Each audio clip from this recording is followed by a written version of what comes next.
అన్నపూర్ణ వారి పూలరంగడులో అక్కినేని నాగేశ్వరరావు, జమున ప్రధాన జంట. ఆదుర్తి సుబ్బారావు దర్శకత్వం వహించారు. దుక్కిపాటి మధుసూదనరావు నిర్మాత. ఆయనే screen play సమకూర్చారు.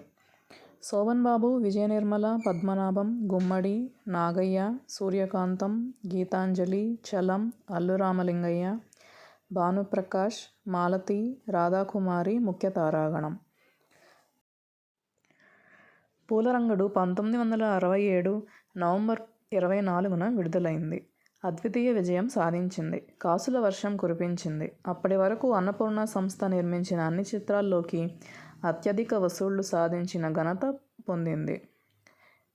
Vijayawada Alankar, Hyderabad Basant, Tenali Ratna talkies, Kakinada Minerva, Tirupati Pratap, Visakhapatnam Alankar, Secunderabad Rajeshwar, Rajahmundry Kumari picture palace, Tanuku Padmashri, Bhimavaram Venkatrama, Guntur Saraswati picture ప్యాలెస్లలో 100 రోజులు ఆడింది.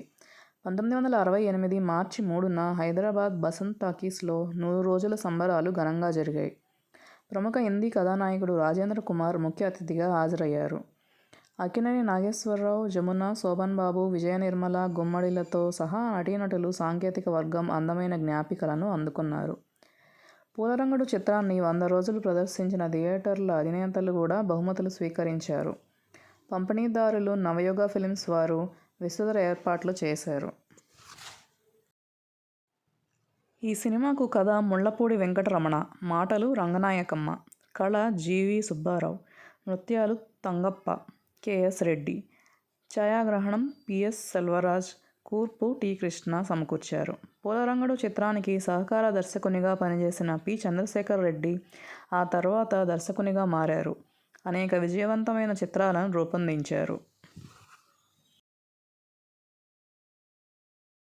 Subscribe to our channel.